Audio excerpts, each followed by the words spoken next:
Welcome from the European Parliament here in Brussels. I'm here with my NATO flag and I'm calling for the EU to join NATO, and of course for Bosnia, Kosovo and Ukraine to join NATO as well, and as well for Ireland, Malta, Cyprus, and all the countries. But most important, of course, now Kosovo, Austria and Ukraine and Bosnia.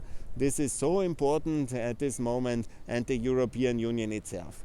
On the 10th of January, the European Commission and NATO, they have concluded a partnership agreement, a basic agreement. That was a very good step.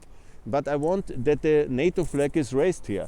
I want a membership. I want simply the next level of statehood for the European Union is also the ability to join a defense alliance.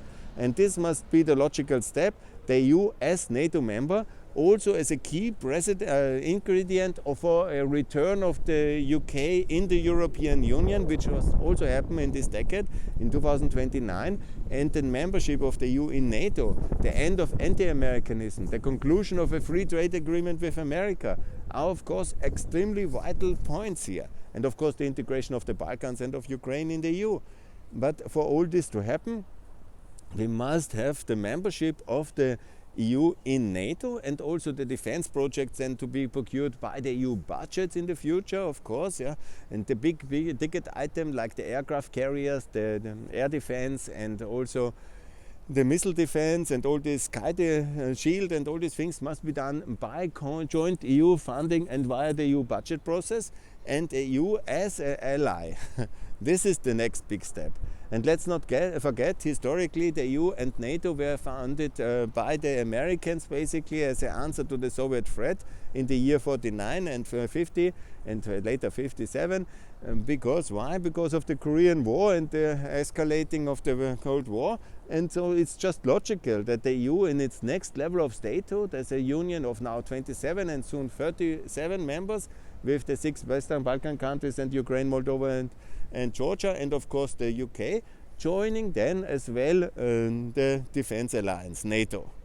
And I want this flag to be raised there, and that's the logic, I think, and that's what we need, and that will also make all these questions, should you join the NATO before? Hello Serbia.